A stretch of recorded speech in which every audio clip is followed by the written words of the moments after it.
You're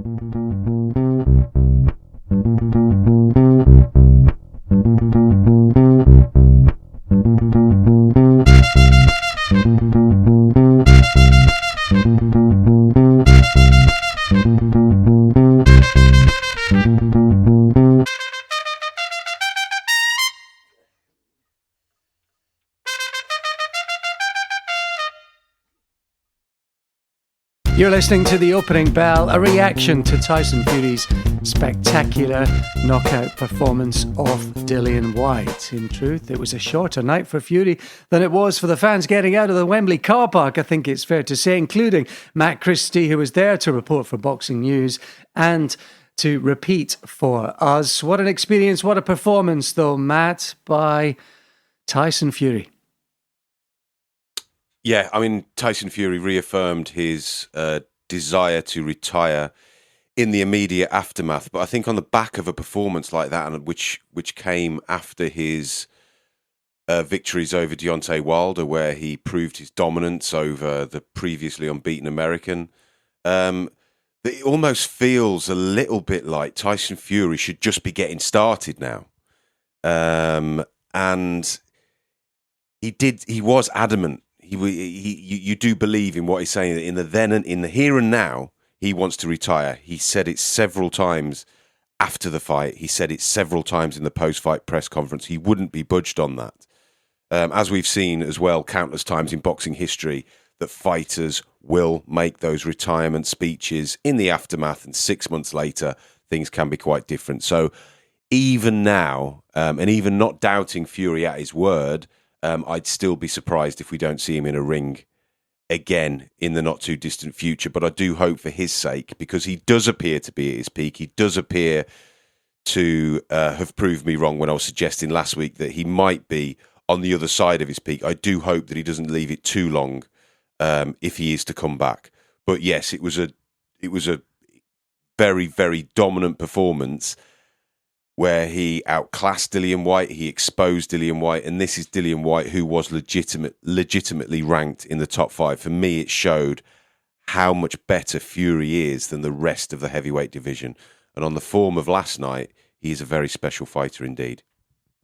Incredible to think, Matt, isn't it, that Dillian Whyte came into this as the number 3 ranked heavyweight in the entire world. Tyson Fury, the champion. If that's the number 3, and that's the gulf in class seemingly between the champion and the 3rd ranked heavyweight, my goodness me, where's the opposition for Tyson Fury? And you can understand in many regards that he's been talking about retirement. And I must admit, in the sort of day building up to the fight and on fight day itself, Saturday, I did have an overwhelming sense that actually maybe Fury is really true to his word this time. And I wondered if it was going to bleed into the performance. I wondered if we were going to get some kind of chaotic up and down thriller of a heavyweight affair.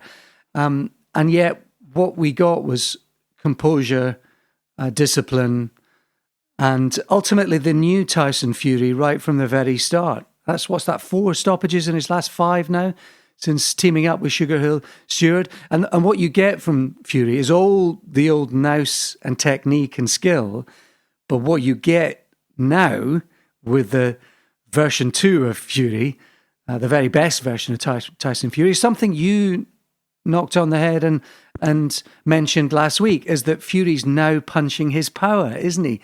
He's looking to throw a big right hand. He's looking to tease with hooks. He's always looking to do something off the boxing technique and off the jab and off the skills and the movement. And that's been the big transformation in Fury over the course of the last 2 or 3 years. And he really is the dominant heavyweight of his time. But you can understand, if that's one of the biggest challenges, you can understand why he's talking about retirement. Really only, Matt, it's Usyk or AJ.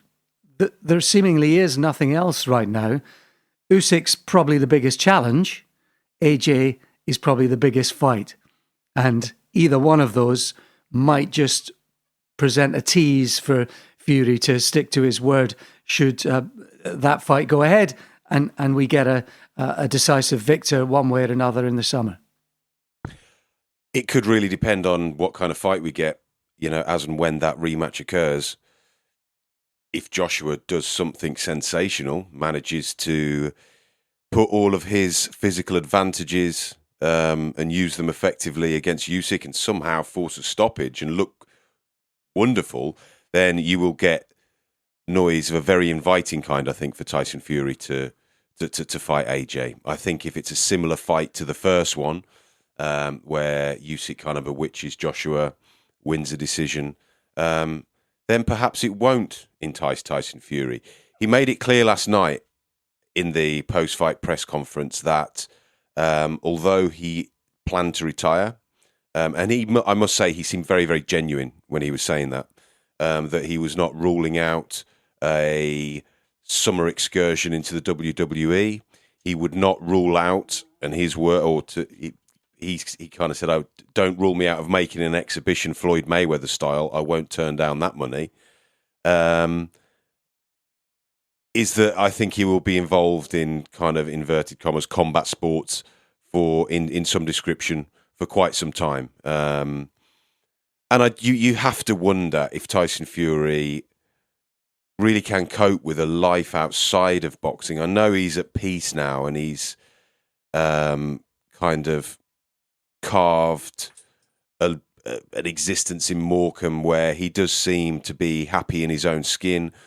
But one only had to look at him last night making his way to the ring, and just how alive he becomes once he's inside those ropes, to wonder if he will ever be able to find that kind of contentment anywhere other than that environment. But we'll see. We'll see. 33 years old now, Tyson Fury. But has he... Not wishing to criticise him in the slightest, but for me, he's now got this chance to kind of really cement his place in boxing history as one of the best. And I think all it would take is him beating the Usyk Joshua winner, and then going on 2 or 3 dominant defences. Maybe say, look, I'm going to have 3 or 4 more fights over the next 18 months, and then I'm out. Make the most of his peak while it's there, because if he doesn't then if he doesn't fight for the next 3 or 4 years, he's going to get the itch to come back at the age of 37, 38. And I'd rather see him get that out of his system now. That said, and he said, didn't he, back in early March, I think it was, we mentioned it on the pod, that he said very specifically, Fury, I want to retire as the undefeated heavyweight champion of the world. I think he said then, I want to do a Netflix documentary and I want to do a Hollywood movie and I want to spend more time with my family. So he does have horizons, Fury, beyond boxing. It's just for us as fans, he's left us wanting more. And yet we said just a couple of weeks ago, Matt, that any great performer, whether it's sports, music or other entertainment, any great performer should leave you wanting more. And departing the stage, wanting to see them again or wanting to remember them in that particular moment. And Golovkin did it the other week, but we suspect Golovkin won't be walking away. And that's the phrase we used. What a great time to bow out. And yet you're right. It doesn't feel quite the same or quite right with Fury that now is the time to bow off the stage, particularly given the fact that you've got, perhaps in the eyes of the public and maybe in their own eyes as well, individually, some unfinished business between Joshua and between Fury. I suspect he'd be tempted for that fight more than anything else. But if Usyk beats AJ, then the clamour for Usyk and all the talk about Usyk being one of the best boxers around, the better boxer, dare we say it, that kind of chat, maybe that'll be the kind of stuff to get the juices going for Fury. Who knows? We'll come back to that in just a sec. Were you surprised that the gap between them was as startling, nay, as shocking as it was? I couldn't believe how relatively slow and flat-footed Dillian Whyte looked. And it was clear after the second round that if he wasn't able to quicken his feet and get closer to Fury through that way rather than trying to land a punch from distance where he was overreaching, then he really had no chance. I was shocked to see that so stark, so striking. There was something really interesting on BT Sport last week, and it was a build-up show to the fight. And they had Whyte's former trainer, Mark Tibbs. I think he was in the ring with Richie Woodall, and he was kind of illustrating that unless, and it wasn't in a bitter way that he's no longer working with him, but he was kind of saying unless Dillian Whyte can change the way that he uses his feet in the ring, and he illustrated how Whyte is quite flat-footed and how he kind of shuffles in and leaves himself kind of gaping open at times by the manner in which he uses his feet in the ring, then he would have some serious problems against Tyson Fury. And that turned out to be the case. I mean, he was kind of ripe for that uppercut early on. I mean, I think it was odd. I mean, when the first bell went, and anybody that's kind of seen Twitter will know that I wasn't really in a position to be able to see too closely what was going on. But as I was kind of looking at the screen, I thought, what is Fury southpaw here? Something's not right. And I was, oh my God, Dillian Whyte is southpaw in that first round, and it's, I don't know. You could almost understand that he was trying to do something that Tyson Fury wouldn't expect and wouldn't be able to capitalize upon. And I guess out of all the things that he had in his locker, one of the things that Fury wouldn't have been expecting is Dillian Whyte to come out of southpaw. But even then, you could kind of see, I think, what Whyte kind of looked clumsy as a southpaw. I was thinking, just go back to what you do best. But even then, when he turned, and there was a right hand that just missed by such a long way in that second round, and he was loading up on that right hand really early on in the fight, and it looked as if he was exhausted by the third round. Dillian Whyte, absolutely exhausted. I mean, you have to correct me if I'm wrong, because you would have had a much better view of proceedings than I did. But yeah, it was. I mean, we said last week that the gap from the jump from who Whyte has been facing was a massive one to someone like Tyson Fury. I thought that Fury may get a little bit drunk on the atmosphere and the and just the stage of such an event, and that he may make a mistake, but he was largely faultless, and I think he will have known in rounds two that there was very little that the opponent in front of him could do to trouble him. And you saw that with Fury go from, I thought it was probably maybe rounds 3 to 4, where he was then just in a different mindset. It was just kind of turning the screw. And I can't remember, I'd have to go back and look at my notes what round, it was almost like, I think Fury landed a shot and then seemed to take a step back. And I thought at that point when he landed the shot, and it may have been as early as round 3 or 4, where I thought if he was just to go for it, then Whyte would have been finished at that point. It was almost as if he took a step back just to say, I'm going to enjoy this. I'm really, really going to enjoy this. And the finish was something spectacular, wasn't it? It was, and there's several angles of it, and it's actually there's one of the side angles on the opposite side. So when you get the angle from the left-hand side of the screen or the ring, but the right-hand side of Dillian Whyte's face, and the camera from that angle is the one that you see actually the shot. It looks from straight on, and from the other angle, it looks like it is quite a kind of scuffing, scraping uppercut. But when you see it from the right-hand side of Dillian Whyte's face, or the left-hand side of the camera angle and the ring, from that side and from that shot, you actually see the uppercut crunch into the jaw before it continues kind of upwards. Quite a punch, actually, and you really see the effect of that. And it's no surprise. It was jab, uppercut, push, and that's all it took. And he was down, and he was out. And although he got back up, and you did wonder if Mark Lyson was going to give him a chance, and then suddenly Dillian Whyte fell into the referee, and the referee's decision was made for him, and he quickly waved it all off. 2:59 it was as well of that 6th round, Matt. There's no point saying Watson what ifs and buts and maybes. But he was close to the end of the round. But it was such a devastating shot, a spectacular one too. One of the best, you suspect, of Fury's career. Absolutely, yeah. I mean, he admitted such himself, and Wally Downs made a point. Wally Downs of The Sun put a question to him and said, that Carl Froch on the same stage found it perhaps easier to walk away with that peace of mind, knowing that he had crafted the perfect parting shot to not only the George Groves rivalry, but his entire career, that it made the transition into retirement an easier one. And Tyson Fury didn't really answer that, but he did say it was one of the best shots that he's ever landed in his entire career. And I think we have seen Fury kind of putting everything together: his physical advantages, his natural and teachable skill set. Just what a fine fighter he is all round.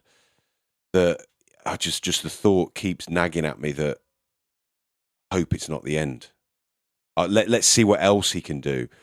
Because although time will be kind to him if that's his last fight, and I think he will go down as one of the best in history, he has got this opportunity now to really, really put his name right at the very top. Or not the very top, but in and amongst your Ali's and your Joe Lewis's. And I know people will be at home and be going, oh, no, he's not that good.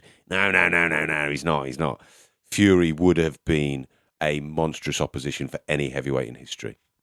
I've said it before here on this pod that when and I said it, I had a conversation on Twitter again with someone last night who kind of wondered aloud if Fury was really as good as people say, really as good as people think he is. And honestly, once you see him from up close at ringside, when you see his footwork, for a big guy like him, you'll be absolutely amazed. And it wasn't until I was able to do that I really appreciated him. And I'm sure anyone else who's either seen him sparring in the gym or has been lucky enough to see him up close at ringside will have appreciated that. And like you, I think Fury contends, saying he beats or is the best, but Fury contends with anyone in history, given his skill set. And now, Matt, the link up with Sugar Hill, it really has been something, hasn't it? I wasn't so sure other than the results and Fury's mindset.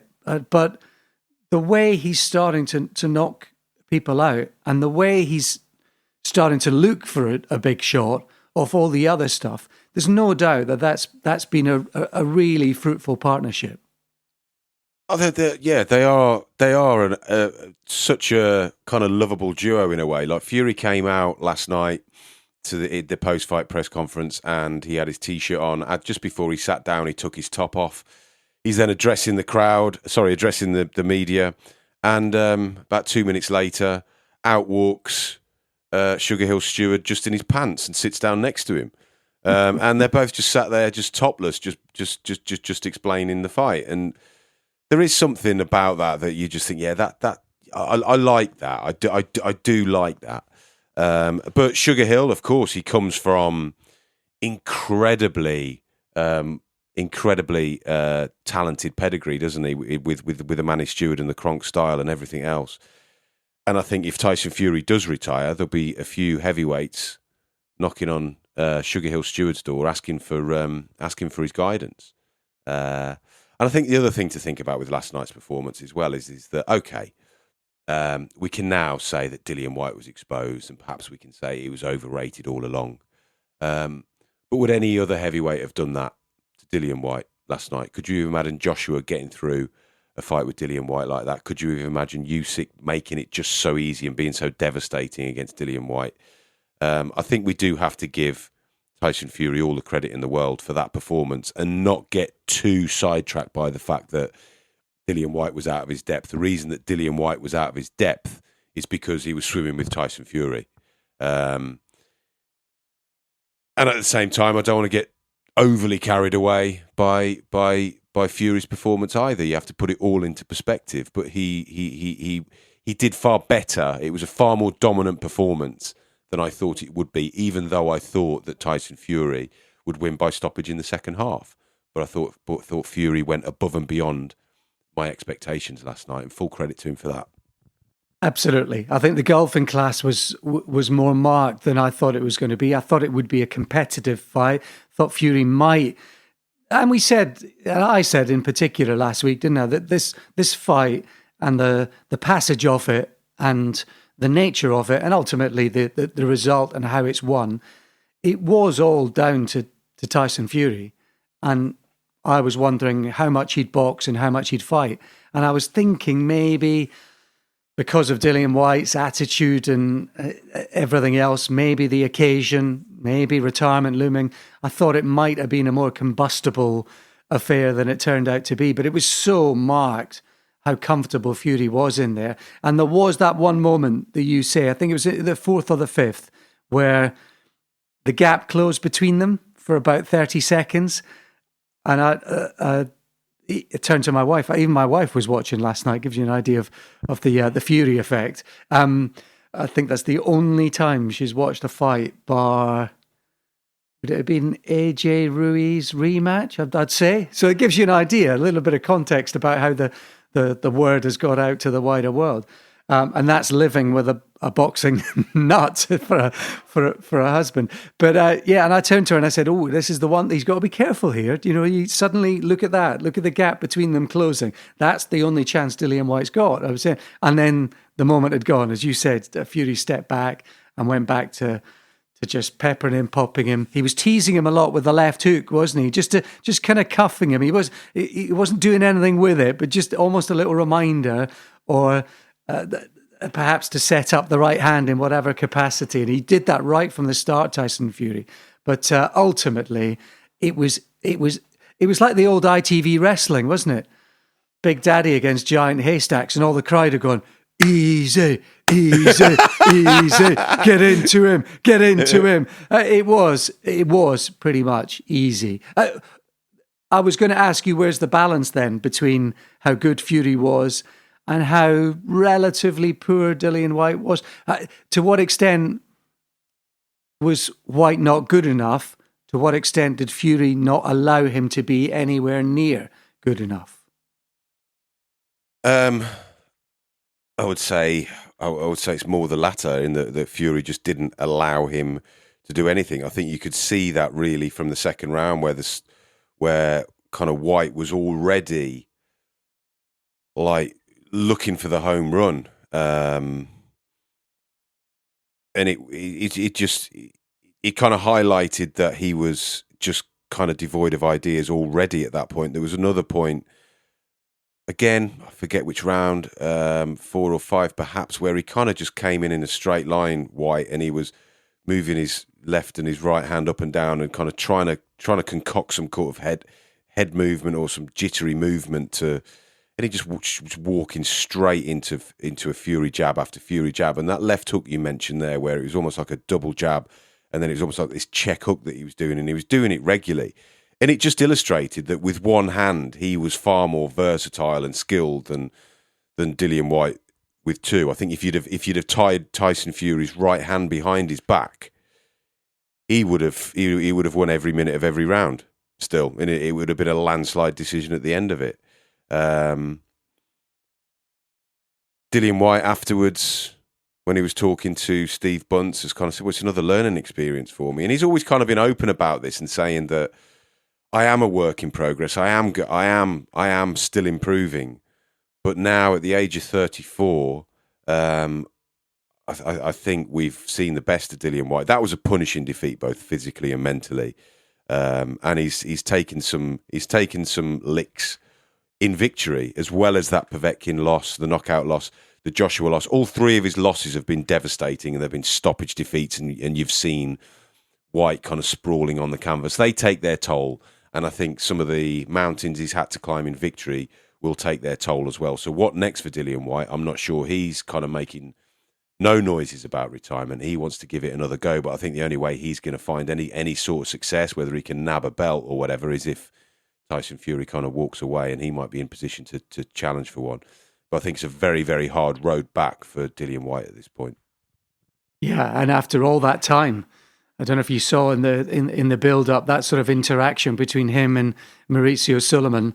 Sulaiman trying trying to make peace, and Dillian Whyte shaking his hand, but you could see almost through gritted teeth and through a clenched fist, almost not quite willing to do it. But having waited for this opportunity, clearly he's been well paid. Of course, the purse bid was enormous, even by heavyweight standards, and it was historic in its own right. But Whyte's going to have to work his way back again, you'd sense, and that is a process that tends to take more than just a year, given the time he's already had to wait. So that's a fair question to ask, I think, going forward. What was it, the experience for you? Because you weren't ringside, which is pretty rare. I remember going to Frotchgrove's tour at Wembley, and I think watched it from the press box, which is pretty much where you watched it. For a football game, that's a great position, high up, about midway in the stands, roughly on the centre line. For football, it's absolutely fantastic. You can see absolutely everything, and you get a bit of the atmosphere as well. For boxing, it is very, very, very different. And I know Frotchgrove's too. I felt so removed from what was going on, even amongst that big crowd. It was a very strange atmosphere. For a working journalist, stranger still, I suspect. Not ideal at all. You know, when you're ringside, you do get to pick up on things that you simply don't when you're watching on the television. When you're about 200 feet away from the ring, you don't get to pick up on a great deal at all, to be perfectly honest with you, apart from what the bloke in front of you is drinking. And that was a lager, and the bloke next to him had a cider by the look of it. As for what Tyson Fury's punches sounded like, or as for the effect on Dillian Whyte, I couldn't tell you right now, to be honest with you. And I'm going to have to spend this morning kind of going back and buying the pay-per-view and looking a lot closer at it in order to provide a report for Boxing News for which Boxing News readers deserve. And I never ever want anybody to kind of think that I'm kind of or to confuse my irritation with being placed somewhere like that with a sense of self-importance. It isn't. It's not, do you know who I am? It's like, do you know who Boxing News is? You know, we've been around since 1909, and okay, fair enough. I was told there was only 8 ringside seats last night. Only 8 ringside seats, which is unusual for a contest of that size. But even so, you'd think that whoever was there representing for Boxing News would be one of those 8. But for whatever reason, we were not last night. And you know, I'm not gonna blame anybody for that. But yeah, in answer to your question, it's. I would have been better off being at home. I mean, I got a sense of the atmosphere, of course, that you wouldn't get at home, and the atmosphere was off the scale. I thought Tyson Fury's ring walk. I thought the introduction with American Pie and then into Sex on Fire by Kings of Leon. Whether you like those songs or not, that was something else. That was showmanship of the highest level, and you get a sense of perspective about the occasion. You get to see what it's like in and around the stadium, and then of course, I got to go and sit and listen to Tyson Fury's kind of post-fight address and more or less his retirement speech, which I wouldn't have been able to do if I wasn't there. But in all honesty, upon seeing where I was sitting, and you have got a screen in front of you, and you have got a desk in front of you, which you don't always have when you're at ringside. So in terms of a kind of a workstation, you have something that you don't have at ringside. But in terms of the tools to do your job, as in a good view of the fight that you're supposed to be writing about, I would have been 3 or 4 times better off to have been at home watching in front of my own television in my own space, and I would have been able to do a better job than the one that I did last night. And I just hope over the next day or so that I can kind of turn that around with doing bits and bobs from what I've seen on television, what I will watch on YouTube. But it was a wholly different experience to what, in my point of view, it should have been. We often talk, don't we? You and I, both publicly, privately, and indeed on the pod as well. We often talk about the privilege of being ringside, and that's because it feels like a privilege, not because it is a privilege. It feels like a privilege because we love boxing and we love fighters, and you can get an appreciation of all of that and what they do from ringside. It is a very unique position. But when you're a journalist, it's a responsibility. It's not so much a privilege, and it shouldn't be considered a privilege. It's a responsibility. We'll maybe go into that in a bit more detail in the main pod further in the week. You touched briefly there on where this kind of leaves Dillian Whyte, because that's 2 uppercuts, isn't it, that he's been knocked out with pretty spectacularly. 3, in fact, because the final punch that AJ delivered when he was falling against the ropes was an uppercut as well. Is that just coincidence, or is there's something more in it in terms of the way Dillian Whyte fights, being square, flat-footed, or whatever? Yeah, I mean, it's what's kind of been the finisher in all of his defeats, isn't it? That kind of up and under swinging shot, and I think it is. I think it's a mixture of how he positions his body, his feet, and just the errors that he makes, and his eagerness to get close to kind of produce a conclusive blow himself. We shouldn't forget that he has no real amateur education to speak of. I remember seeing Dillian Whyte in Limehouse. I think it was at the Troxy, and I think it was maybe his 3rd or 4th fight. And I do remember being really impressed with him, but not particularly thinking that he would go on to be fighting on a stage like he fought last night. And I think we should give him tremendous kudos for the way that he has always knuckled down and sought to be a better fighter, and has always looked to educate himself as much as he possibly can. But there is only so much that fighters can do. There's only so much that we can do as human beings if we start at things late. And I think he's already got as far as he's going to go. But I give him, again, you have to give him so much credit for getting as far as he's got in the heavyweight division. But it wouldn't surprise me to see him lose to somebody a bit further down the pecking order than he's used to operating at in the near future. It was a spectacular occasion. The fireworks on top of the stands, the light show, the music sort of just ahead of, and then during the ring walks were absolutely spectacular. How do you think the fans who were there, the fans in front of you drinking their beers and ciders, how do you think they enjoyed the occasion? Everybody seemed to have an absolutely wondrous time. Yeah, I mean, the atmosphere for the Tyson Fury fight was electric, and it's a term that's kind of thrown around there, an electric atmosphere, but you could really sense that. Tyson Fury, for several reasons, has taken a long time to truly be accepted as the superstar and the British hero that he has become. And I think last night we saw that the nation, by and large, has taken him into their hearts. Or if he's not in their heart, he's certainly in their head, and they're fascinated by this 6'9" man. As we in boxing have been pretty much from the moment that we started to hear about him. 6'9". And his name's what? Tyson Fury. We have always been fascinated by him. And it was almost like last night he arrived. He should have arrived after he beat Vladimir Klitschko in 2015 for several reasons. He did not. And he had his greatest successes on away soil. Klitschko fight, of course, the 3 fights with Deontay Wilder.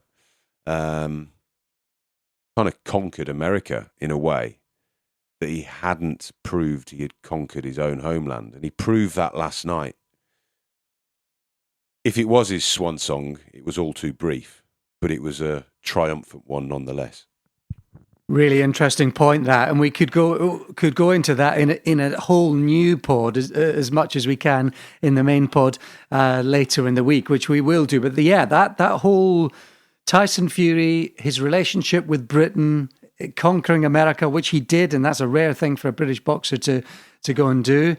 We've had the likes of Hat and Tick fans over, but actually going over there and winning the American audience, you know, by any Brit in any sphere is a rare thing, you know, and musical acts have tried it and failed after the Beatles. They have tried and failed, and it's a rare thing. Fury went and did that. So that's a really good point. We can explore that. And also the kind of love. Let's not forget, Tyson Fury, once upon a time, and it's not that long ago, was almost a pariah on this side of the Atlantic. So those are really interesting storylines and themes that we can explore in a bit more detail, because there's lots of interesting stuff there, and there's some complicated stuff there as well. But for Tyson Fury to have gotten to where he is today is a remarkable achievement. And while it's not been a PR exercise, it is one that people in that walk of life, in that particular game, in whatever field they're in, will look at with awe and wonder as much as we do, Matt, generally with fighters and the fight game itself, because the transformation has been extraordinary. It really has. It really has. I remember being at the press conference when he announced his comeback in 2018, when he came back in a slightly farcical bout with Sefa Safari, but kind of watching him at that press conference, and you know, there was one or two journalists asking him about the row that he'd had with UCAD, and he was immediately, no comment, and you just thought, this isn't going to end well for Tyson Fury. And, you know, we've had it this last week, of course, and I don't really particularly want to bring his name into it, but I think it is a subplot of the whole fight is Daniel Kinahan's presence kind of hanging over the fight. And it was almost a shame for Tyson Fury that the US government sanctioning came 10 days before his fight. So therefore, other fighters, and there's many of them that Kinahan has worked with, including world champions, that seem to have escaped any kind of questioning. And Fury has had to kind of deal with all of that. And you can say he didn't deal with it particularly well. But ultimately, he kind of came through that. And last night, there was not any kind of hint that he was remotely distracted at all. We wondered if he might be, but he loved every moment of last night, and I think if you just take Tyson Fury as a fighter, and we're boxing reporters and boxing journalists, I will always write about and report on what I deem to be important, and I believe the events of the last 2 weeks have been very, very important, and the effect is yet to be felt in full effect, actually.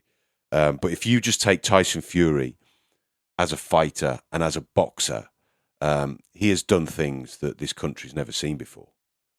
He has done, and he's done it in the heavyweight division.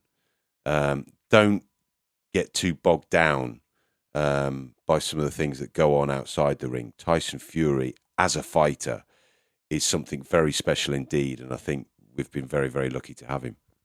Yeah, as a fighter, probably as a man as well. He is something of a phenomenon. He is unique. Matt, was it boxing all the way last night? The post-fight press conference, was there any shadow of the events of the last week or so? Not at the post-fight press conference. No, there wasn't. And you kind of feel that I think if he is going to answer those questions, and I feel like he should. And I feel like he should be. I feel like he should be more open about it. My opinion was last night, after a performance like that, where he's essentially trying to say goodbye, because whether he does retire for good or he doesn't, that's what he wanted to do last night. And it wasn't the time after he had turned in that kind of performance to start badgering him about who his agent was. The there's a time and a place for that, and I didn't feel that it was in the immediate aftermath last night, and nobody else felt that was the time and the place either. That was very much Tyson Fury's moment last night. Yeah, that sounds fair enough. And we'll go into more detail on all of that again in next week's pod for sure. This week's pod it is now. 1 hour becomes another day, becomes another moment, becomes another week when you've been on fight duty into the wee small hours, Matt. I think it's fair to say. Oh God, yeah. Yeah, so it wasn't only fight duty I was on zoo duty yesterday with my daughter, my 9-year-old daughter and her carefully selected 9 pals, going around London Zoo, which was just an ordeal, and it got to about, I don't know, it was about 2 o'clock in the afternoon, and I think I'd already completed about 15,000 steps around London Zoo after like looking at giraffes and then running back to see the lions and just thinking, goodness me, I've got a fight to report on tonight as well. Not only that, it's a World Heavyweight Championship fight involving Tyson Fury. And then the trials and tribulations of being there at Wembley Stadium, and then you get to the car after the press conference. You walk in thinking, well, at least now I've sat and listened to the press conference that the car park will be clear. And as you're getting close to the car park, it's like there's sirens going. There's people like wrenching up the barriers so other cars can get out. Then you get out the car park, and then you're just like in this traffic jam for an hour. So I think it was about 3 o'clock by the time I got back. But all in all, you know what? I can grumble about where we were sat, and that isn't a personal thing. Just to reiterate, that is a boxing news thing. 100% that is a boxing news thing. But it is a privilege. It is a privilege to be at World Heavyweight Championship fights in any way, shape or form. People were paying a lot of money to have exactly the same view that I had last night. So it does seem slightly disrespectful to moan. But as you say, I was there to do a bloody job. Yeah, I mean, we'll go into that later in the week, because I remember so vividly the whole experience of being at Frochgroves too. And I suppose when you've been ringside, you have just been spoiled. And I suppose it's a bit like, I suppose it's like a skydiver who's had the feeling of jumping out of a plane at 15,000 feet, then trying to recreate the experience jumping off a climbing frame.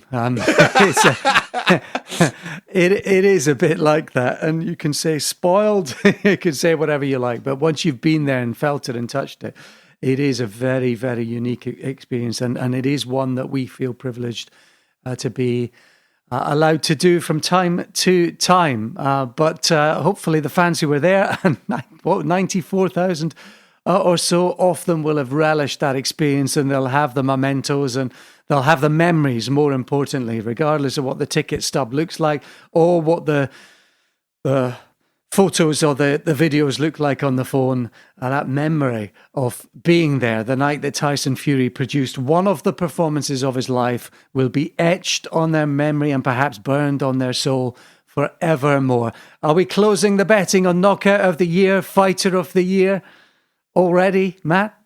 No. We're not closing the betting on that. In what are we? What month are we in? April. Of course we are. It's my daughter's birthday.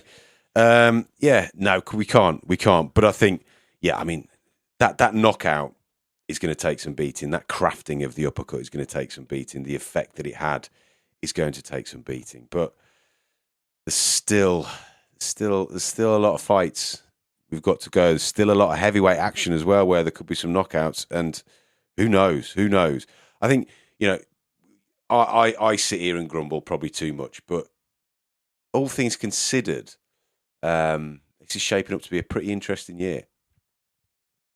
Absolutely right. In this great game, 1 week can transform things. As I said in last week's pod, we're mourning about Catterall and Josh Taylor scorecards. 2 weeks later, we've got Lee Wood against Mick Conlon. That's what boxing does again and again and again.